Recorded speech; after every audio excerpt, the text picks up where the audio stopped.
नमस्कार, बहुत स्वागत है आप सभी का। मैं आपके साथ तरन्नुम जहां शेख। प्रधानमंत्री नरेंद्र मोदी ने शुक्रवार 31 जुलाई को अपना 5वां इंस्टाग्राम का वीडियो जारी किया है और अपने पहले वीडियो की बातों में उन्हें निशाने पर लेने और गालियों के मुद्दे पर चर्चा की है। इस वीडियो में प्रधानमंत्री मोदी ने यह एहसास करा दिया है कि उन्हें गालियां देने वालों की खबर नहीं। प्रधानमंत्री नरेंद्र मोदी ने खुलकर कहा है कि उन्हें और उनकी मां को अपशब्द कहे गए हैं। उन्होंने युवाओं की भाषा को लेकर एक तरह हैरानी भी जाहिर की है। हालांकि पीएम ने माना है कि ऐसा सही राह ना मिलने की वजह से है। शायद यही कारण है कि उन्होंने ऐसे युवाओं को माफ करने की बात भी अपने वीडियो में कही है। लेकिन सवाल उससे आगे है, क्योंकि प्रधानमंत्री नरेंद्र मोदी की आलोचना ये उन पर सिर्फ वीडियो में निशाना नहीं साधा गया, बल्कि जंतर मंतर पर भी उनके खिलाफ तमाम तरह के पोस्टर्स लहराए गए और उन्हें काफ़ी कुछ कहा गया। और बखूबी ये बात प्रधानमंत्री नरेंद्र मोदी अच्छे से जानते भी हैं। जिसके वीडियो सोशल मीडिया पर नजर आए हैं, तो क्या प्रधानमंत्री नरेंद्र मोदी की ये माफ़ी उन हरकतों के लिए भी है? एक बात जो बेहद अहम है, प्रधानमंत्री मोदी ने तकरीबन सभी वीडियो में पेपर लीक और व्यवस्था में खामियों को माना है और उसे बेहतर बनाने के सारे उपाय करने की भी बात कही है। यही युवाओं का मुद्दा भी रहा है, जिसकी वजह से प्रदर्शन के लिए उन्हें सड़कों पर उतरना पड़ा और उनके खिलाफ केस भी दर्ज हुए। ऐसे में इन युवाओं के खिलाफ केस दर्ज किए गए हैं, वो भी प्रधानमंत्री मोदी की माफ़ी के बाद क्या वापस हो जाएंगे, जिसमें कई केस बीजेपी के नेताओं ने व्यक्तिगत तौर पर दर्ज कराए हैं। इसी पर करेंगे अपने मेहमानों से खास बातचीत। लेकिन प्रधानमंत्री नरेंद्र मोदी ने अपने 5वें वीडियो संदेश में क्या कहा है, ये भी हम आपको सुनाते हैं। चर्चा की है और साथियों, विश्वस्त परीक्षा पद्धति, इसके लिए हम लगातार एक के बाद एक कदम उठा रहे हैं। टास्क फोर्स की रचना हो, फास्ट ट्रैक की और रचना हो, राज्यों के सुझावों को ध्यान में लेना हो, क्योंकि पिछले कई दशकों से हर राज्य और केंद्र सरकार इस प्रकार की पेपर लीक की परेशानी झेल रहा है। बच्चों के भविष्य को भी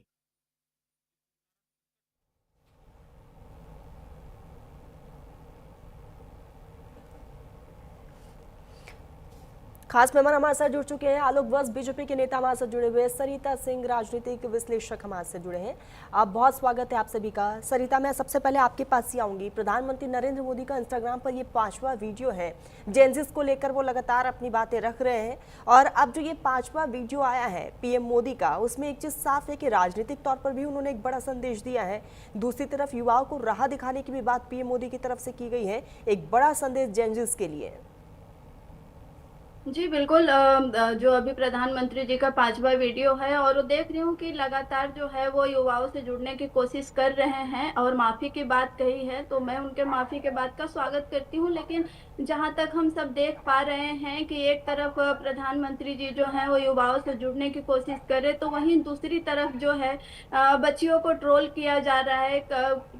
कुछ बच्चियां ऐसी हैं जिनको धमकियां मिल रही हैं, तो इन सब पे भी काम होना बहुत जरूरी है, क्योंकि प्रधानमंत्री ये चीज तो मानते हैं ना कि बच्चा जो है या जो युवा वर्ग है वो रोड पे क्यों उतरे थे या चाहे उन्होंने आंदोलन क्यों किया था, वो ये चीज भी मानते हैं कि उनके शिक्षा व्यवस्था में गड़बड़ी है और बच्चों में वो आक्रोश था और बच्चों ने गलती में ही सही मुट्ठी भर बच्चे ही थे जिन्होंने गालियां बकी है, लेकिन बाकी जो लाखों बच्चे आए थे वो कहीं ना कहीं अपने नीट के लिए आए थे और बहुत ही मतलब सताए हुए बच्चे कह लीजिए जो पेपर लिख के थे, उन लोगों ने आवाज उठाई थी। मैं मानती हूँ कि गाली देना बहुत गलत बात है, चाहे वो प्रधानमंत्री के लिए गाली हो चाहे किसी के लिए भी हो, ये कहीं से भी सही नहीं है। लेकिन वो हमारे देश के बच्चे हैं और अगर प्रधानमंत्री जी मानते हैं कि उनसे गलती हो गई है तो मुझे लगता है कि उनको माफ अब कर देना चाहिए। और उनके ऊपर जो एक तरफ वो माफी की बात करते हैं तो दूसरी तरफ आप देखेंगे कि सरिता जी, पीएम मोदी ने अपने वीडियो में ये कहा है कि मैं उन सभी बच्चों को माफ करता हूं जिन्होंने मुझ पर मेरी मां पर टिप्पणी की है। जी बिल्कुल, तो वहीं पे अभी प्रधानमंत्री जी को, क्योंकि वो उन्हीं के बच्चे हैं और वो सच में दिल से वो माफ करना चाहते हैं, तो मुझे लगता है कि जो भी धाराएं उन पे लगाई गई है, जहां पे पुलिस के थ्रू आप देख रहे हैं कि एक्ट और आईपीएस की धारा लगा रखी है, जहां पे अपमान, अभद्र और शांति भंग करने की जिसके ऊपर जो धाराएं लगती है बच्चों पे, वो सब मुझे लगता है कि अब हटा लेना चाहिए, क्योंकि ये देखिए, ये हमारे देश के बच्चे हैं, देश का भविष्य है, और उन पे इस तरीके से कुछ भी होता है या उनको सजा होती है तो उनका भविष्य बिगड़ जाएगा, उनका साल बर्बाद हो जाता है। तो मुझे लगता है कि अगर प्रधानमंत्री जी सच में बच्चों को समझते हैं या उनके आक्रोश को समझते हैं और किस आवेश में उन्होंने आके ऐसी भाषा का उपयोग किया है, अगर ये समझते हैं, तो मुझे लगता है कि ये सारी चीजें जो है धाराएं हटानी चाहिए और उन्हें एक मौका देना चाहिए ताकि वो सुधरे। क्योंकि कैसा होता है कि अगर आप पहली गलती पे उन्हें सजा दे देते हैं तो वो गलती सुधरता नहीं है, बच्चे और बिगड़ जाते हैं। तो मुझे लगता है कि इस पे सोचने की जरूरत है और बच्चों को अब माफ कर देना चाहिए। ठीक है आलोक जी, मैं आपके पास ही आऊंगी। सरकार अब सख्ती के साथ साथ संवाद का रास्ता भी अपना रही है। पीएम मोदी कह रहे हैं कि ये बच्चे भटके हुए बच्चे थे, इनको राह दिखाने की कोशिश है। प्रधानमंत्री नरेंद्र मोदी की तरफ से तो कहा गया है कि पीएम ने कह दिया है बड़ा दिल दिखाते हुए कि मैं उन सभी बच्चों को माफ करता हूं। बच्चे इस उम्र में कोर्ट कचहरी के चक्कर काटेंगे, ये सही नहीं है, उनको अपने भविष्य पर ध्यान देना चाहिए। क्या जो बीजेपी के कार्यकर्ताओं की तरफ से जो बच्चों पर मुकदमे दर्ज है, क्या उसको भी वापस ले लिया जाएगा, ये माना जाए? आलोक जी। देखिए मैडम शेख, जो ये सब घटनाक्रम हुआ उसका कारण बहुत ठोस था कि लगातार पेपर लीक हो रहे थे और ये दशकों से हो रहा है। रेजिम को छोड़ दीजिए, कांग्रेस के रेजिम में या इसके रेजिम, सब रेजिम में ये होता आया है। इन माफियाओं की जड़ें इतनी मजबूत हो गई हैं। अभी 2-3 दिन 4 दिन पहले उड़ीसा में भी पेपर लीक हो गया मेडिकल एग्जाम। तो इन पर सख्ती नहीं, अति सख्ती करने की जरूरत है। क्योंकि मैं गांव के परिवेश से आता हूं, मुझे मालूम है वहां बच्चों की शिक्षा पर लोग सब कुछ दांव पे लगा देते हैं। जमीन दांव पे लगा देते हैं, बैंक लोन ले लेते हैं, नहीं कुबत रहते हुए गहने बेच देते हैं अपने घर का। और जब पता लगता है कि एग्जाम कैंसिल हो गया तो जो कुठाराघात होता है उसकी आप कल्पना नहीं कर सकती है। जिस तरीके से गांव में महिलाओं को शौच के लिए जाना पड़ता था, वो दंश को आदमी नहीं समझ सकता जब तक कि उसको झेला नहीं। और प्रधानमंत्री मोदी ने उसको परखा, समझा और उसको खत्म करा दिया एक तरीके से। अब कहीं छिटपुट हो तो मैं नहीं कह सकता, लेकिन जिस तरीके का भाषा का प्रयोग किया गया है प्रधानमंत्री के लिए या उनके माताजी के लिए, ये दिखाता है कि शिक्षा और अपब्रिंगिंग में उन लोगों के कोई कमी रही हो। मैं मानता हूं आज का युवा उत्तेजित युवा है, आज का युवा रिप्लाई देने वाला युवा है। हम लोगों के माता पिता कुछ कहते थे, चाहे गलत भी एलिगेशन लगाते थे तो हम लोग चुप रह जाते थे क्योंकि यही सीख मिली थी। लेकिन आज का 4 बरस का बच्चा भी अगर आप उसको कुछ बोलेंगे तो तुरंत रिएक्ट करता है। ये रिएक्शन आज के जेनजी में बहुत है। ठीक है, आप जिस काम के लिए आए थे, जो आपकी मांगे थी, सब जायज थी और सब पे सरकार ने सकारात्मक कदम उठाया। और प्रधानमंत्री का विगत 10 दिनों के अंदर या 7 दिनों के अंदर 5 बार युवाओं से संपर्क या संबोधन, ये दर्शाता है कि उनको इसकी कितनी पीड़ा है और ये उसके समाधान के लिए कारगर कदम उठा रहे हैं।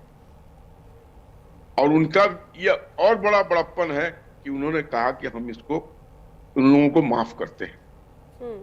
लेकिन जो राजनीतिक विशेषज्ञ ने कहा, मैं उस पर भी आकृष्ट करना चाहूंगा आपका ध्यान कि अगर माफ किए हैं तो समूल रूप से माफ कीजिए। फिर ये जो ट्रोलिंग हो रहा है, महिलाओं का धमकियां मिल रही हैं या किसी के साथ और कुछ हो रहा, अगर माफ कीजिए तो इन टोटलिटी माफ कर दीजिए, ये चैप्टर ही क्लोज हो जाए।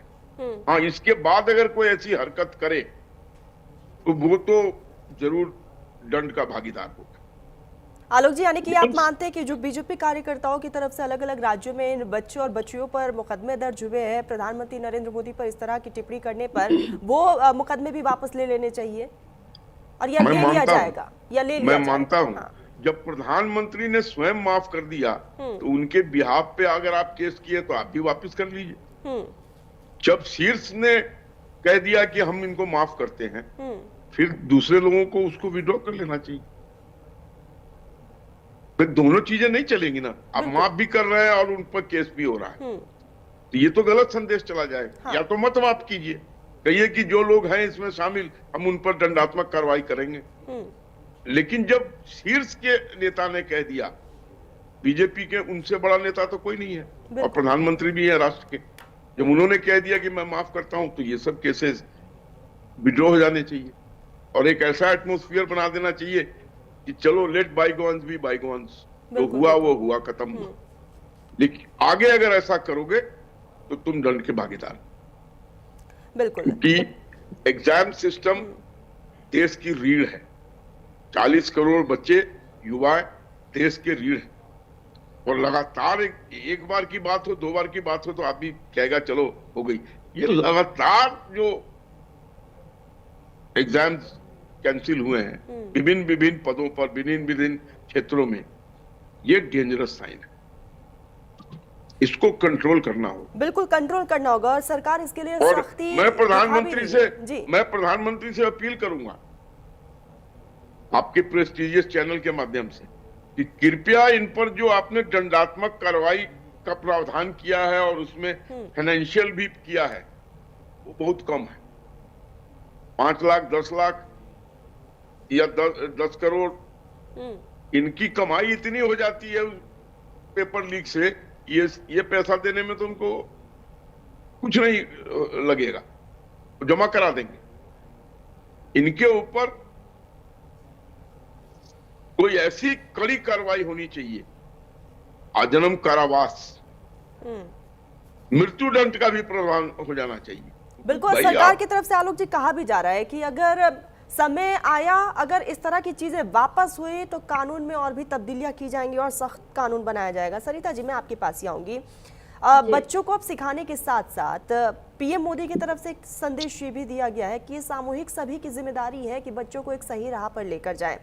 पेरेंटिंग की भी बात होती है और हमने देखा एक संवाद करने का अपना तरीका होता है, कानून के दायरे में रहकर अपनी चीज़ों को रखने का एक अलग तरीका होता है। लेकिन जेनजिस ने जिस तरीके से प्रदर्शन किया गया, जिस तरीके से भाषा का इस्तेमाल किया गया है, वो सरासर गलत है और प्रधानमंत्री नरेंद्र मोदी जेनजिस के नब्जों को वो टटोल चुके हैं। इसीलिए 5 वीडियो पीएम मोदी की तरफ से इंस्टाग्राम पर। क्या लगता है, सरकार एक नैरेटिव सेट करने की कोशिश में है युवाओं के लिए?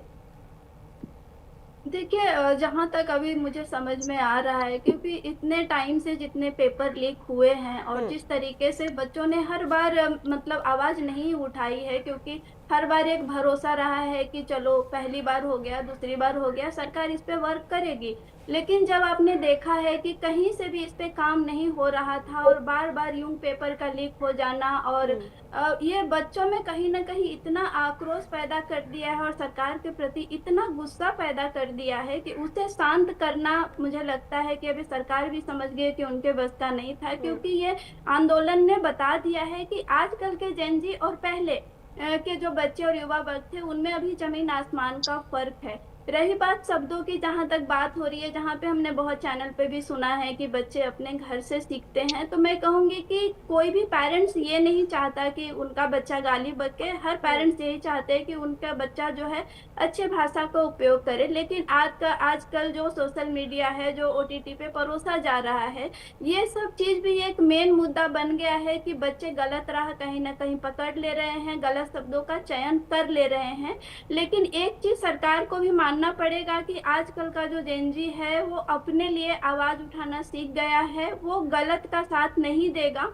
और जहां तक हमने देखा है कि जिन जेनजी से गलती हुई है तो उन्होंने गलती भी स्वीकारा है। क्योंकि सरिता जी, एक बड़ा सवाल ये हो जाता है कि ये महज जो जिन बच्चों के वीडियो सोशल मीडिया पर वायरल हो रहे हैं वो महज 18, 20 साल, 22 साल के बच्चे हैं। यही आने वाले समय में हिंदुस्तान के लिए कुछ बेहतर करेंगे, ये हिंदुस्तान का भविष्य है। लेकिन अगर उसी भविष्य को अभी हम प्रेजेंट में देखते हैं तो कई तरह के सवाल खड़े हो जाते हैं। जी बिल्कुल। और आपने देखा है कि उन लोगों ने वीडियो जारी करके माफी भी मांगी है, क्योंकि उन्हें कहीं ना कहीं ये रियलाइज हो गया है कि जिन शब्दों का उच्चारण उन लोगों ने किया है वो कहीं से भी सही नहीं था, चाहे वो प्रधानमंत्री के लिए हो चाहे कैसे भी हो। और उन सब ने माफी मांग ली है, और मेरे हिसाब से जब कोई दिल से माफी मांग ले तो उन्हें माफ कर देना चाहिए, क्योंकि उनका आक्रोश कहीं ना कहीं मतलब सही भी था। क्योंकि जिस तरीके से शिक्षा विभाग में या शिक्षा माफिया कह लीजिए, जिस तरीके से पेपर लीक माफिया है जो ये सारी चीजें कर रही हैं, अब ये सब पे सरकार जो है अब काम जरूर करना चाहेगी, क्योंकि सरकार बार बार तो नहीं चाहेगी कि आंदोलन करे, और ना ही बच्चे बार बार अपना टाइम देंगे और बार बार आंदोलन करेंगे, क्योंकि उनके भी टाइम का बात है, उनको भी पढ़ना लिखना है, उनको लाइफ में आगे जाना है। तो सरकार को ये सब पे अभी बहुत सख्त होने की जरूरत है, इस पे कार्रवाई करने की जरूरत है। सिर्फ कोर्ट बना देने से, ये चाहे आप 10 करोड़ का जुर्माना रख देंगे, इससे कुछ नहीं होगा। इसके तह तक पहुंचने की जरूरत है, इस पे सख्त काम करने की जरूरत है। जहां भी पेपर लीक माफिया है उनको पकड़े, उनको सजा दे, न कि देश के भविष्य को सजा दे। क्योंकि जो अपने लिए आवाज उठा रहे हैं, अगर आप उसे ही जेल में डाल देंगे तो बच्चे और आक्रोश में आ जाएंगे। तो हमें लगता है कि जो इससे जुड़े लोग हैं उनको आप माफ न करें, उनको आप सजा दे, उस पे एक्ट लागू करें, न कि बच्चों पे। बच्चों ने गलती कर दी, उन्होंने माफी मांग ली, और उनकी गलती इतनी भी बड़ी नहीं है पेपर लीक के मामले में कि आप उन्हें माफ नहीं कर पाएंगे, आप जरूर माफ कर पाएंगे। और प्रधानमंत्री जी से तो मैं यही कहना चाहूंगी कि अगर आप सच में माफ करना चाहते हैं तो आपकी बातें सिर्फ वीडियो तक ना रहे, आप गृह मंत्रालय या पुलिस जहां भी आप अपना आदेश देना चाहते हैं दे, और इन सारी चीजों को जहां जहां भी बच्चों के ऊपर FIR दर्ज हुए हैं ये सब बंद होना चाहिए। क्योंकि उनका भविष्य खराब हो गया तो हमारा आने वाला कल जो है, हमारे देश के युवा वर्ग, क्योंकि उन्हीं से हमारा देश और आगे हर चीज अच्छा होता है युवा से ही, तो अगर उनका ही भविष्य खतरे में आ जाएगा तो फिर हमारे देश में क्या ही रह जाएगा। सो इस पे सोचने की जरूरत है और उन पे स्ट्रिक्टली काम करने की जरूरत है। ठीक है आलोक जी, मैं आपके पास ही आऊंगी, क्योंकि PM मोदी का ये 5वां वीडियो रहा है। विपक्ष का ये साफ तौर पर कहना है कि वीडियो बनाने से कुछ नहीं होगा, आपको एक बड़ा कार्यक्रम करना चाहिए, आप बच्चों के बीच जाइए, उनसे सीधा बातचीत करिए, जैसे कि कोटा में राहुल गांधी ने किया, उत्तराखंड भी राहुल गांधी पहुंचे, सीधा युवाओं के बीच पहुंचे, 1-to-1 बातचीत की है। क्या लग रहा है आने वाले समय में ऐसा कोई कदम PM को भी उठाना चाहिए? देखिए तरन्नुम जी, अगर ऐसी जरूरत होगी तो वो करेंगे, लेकिन आप इस बात को भी देखिए वो सरकार में है and he has other major responsibilities also.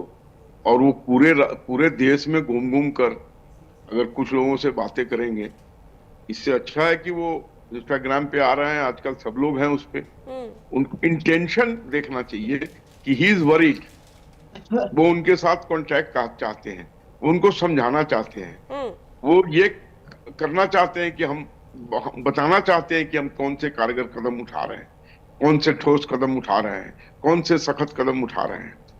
तो अगर लगा उनको कि नहीं इससे मेरा पर्पस पूरी तरीके से सॉल्व नहीं हुआ है, maybe he will go to, क्योंकि विपक्ष ये भी कह रहा है, आलोक जी, विपक्ष ये भी कह रहा है कि प्रधानमंत्री मोदी या फिर गृह मंत्री अमित शाह बड़े बड़े कार्यक्रम में चले जाते हैं, हर जगह चले जाते हैं। जब जंतर मंतर पे इतनी भारी तादाद में युवाओं की मौजूदगी थी तो PM मोदी वहां जा सकते थे, गृह मंत्री वहां जा सकते थे, सीधा 1-to-1 बातचीत हो सकती थी, लेकिन अब ये वीडियो संदेश जारी हो रहा है।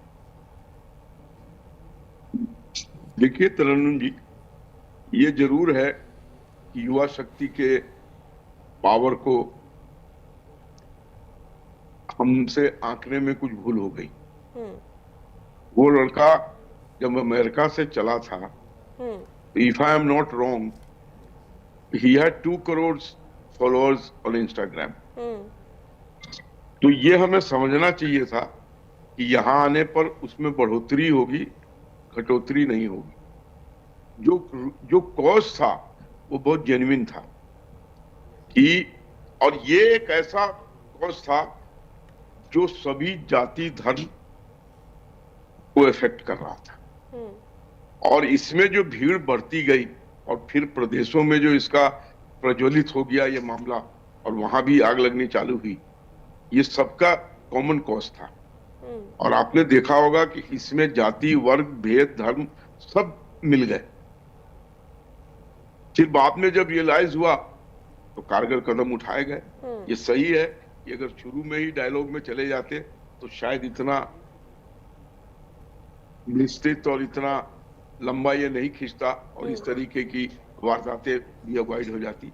लेकिन फिर सरकार के अपने काम करने के तरीके होते हैं, उनकी अपनी इंफॉर्मेशन टेक्नोलॉजी होती है जिसके तहत उन्होंने, लेकिन खैर देर आए दुरुस्त आए, जो उनके मामले थे उसको शांत करा दिया गया, जो उनकी मुख्य मांगे थी प्रमुख वो मान लिया गया, और उसके बाद सरकार लगातार सख्त कदम उठाती चली जा रही है। ये भी देश के सामने प्रदर्शित हो रहा है कि प्रधानमंत्री जी हाथ पर हाथ रख के नहीं बैठे हुए हैं, लगातार वो इस रिफॉर्म्स को कर रहे हैं। अभी देखिए हाई पावर्ड कमेटी बनाई जिसमें देश के प्रमुख लोग हैं, नीलंकर जी के नेतृत्व में, नदकर्णी जी के नेतृत्व में, और जो कानून बनाए हैं वो भी सख्त है। ठीक है, हमारा या आलोक जी, सरिता आपकी जी का बात से मानना हो सहमत है कि सकता है। प्रधानमंत्री नरेंद्र मोदी प्रोटोकॉल के हिसाब से जंतर मंतर नहीं जा सकते थे, वहां जाके 1 to 1 बात नहीं कर सकते थे, वीडियो संदेश वो बिल्कुल जारी कर रहे हैं। विपक्ष ये भी तो कह रहा है कि मॉनसून सत्र चल रहा है, पीएम मोदी वहां पर पेपर लीक पर चर्चा कर सकते थे, पीएम मोदी खुलकर नहीं बोल रहे वहां पर सदन के भीतर, गृह मंत्री अमित शाह की तरफ से नहीं चर्चा की जा रही है, इसीलिए कई तरह के सवाल हो रहे हैं। आलोक जी देखिए रनम जी, एक मजबूत लोकतंत्र के लिए एक स्वस्थ और मजबूत विपक्ष बहुत जरूरी है, और विपक्ष का काम है कि जनता के अहित के मामले को एक्सपोज करना, फिर उसको डिपोज करना, फिर प्रपोज भी करना। उनके यहाँ भी अच्छे अच्छे लोग हैं, विद्वान लोग हैं जो बता सकते हैं इस मसले का क्या हल होना चाहिए। लेकिन दुर्भाग्यवश विगत 3-4 साल से हमने देखा है जो विपक्ष एक्सपोज तो कर देता है लेकिन डिपोज नहीं करता है। They don't come for discussion. आपने मेरे ऊपर कोई एलिगेशन लगाया और मैं उसके तहत क्या करना चाहता हूं ये भी तो सुनिए। वो सुनने को तैयार नहीं होते। प्रपोज तो दूर की बात है, वो डिपोज तक ही नहीं आते हैं, वॉकआउट कर जाते हैं, डिसरप्शन कर देते हैं पार्लियामेंट में, और उसका रिजल्ट होता है कि जो भी बिल पास होते हैं वो एक तरफा पास होके चले जाते हैं। ये मेजोरिटी है, बिल पास हो जाते हैं, और उस पर जो डिस्कशन होनी चाहिए, जो एक स्वस्थ परंपरा थी पुराने जमाने में, जब टॉपिक्स पर डिस्कशन होते थे, डिबेट्स होते थे, तो पूरा देश सुनता था कि विपक्ष का क्या कहना है इस पे और सरकार का क्या कहना है। लेकिन अब तो ऐसा मौका ही नहीं मिलता है। तो धीरे धीरे हम लोकतंत्र की को मारते जा रहे हैं, लोकतंत्र की वैल्यूज कम करते जा रहे हैं। आप एक्सपोज कीजिए, लेकिन डिपोज भी तो कीजिए, प्रपोज भी तो कीजिए, वो तो देखने को नहीं मिलता है सर। लेकिन आप ये भी तो देखिए, पहले सत्ता पक्ष में जो भी रहता था, चाहे वो मनमोहन सिंह हो, वो आते थे सदन में, बोलते थे, चर्चा करते थे, लोग सुनते थे। लेकिन अब वो समय कहाँ रहा है, वक्त की बेहद कमी है। आलोक जी, सरिता जी, आप दोनों ने अपना बहुत कीमती वक्त दिया न्यूज इंडिया को, बहुत शुक्रिया आप दोनों का।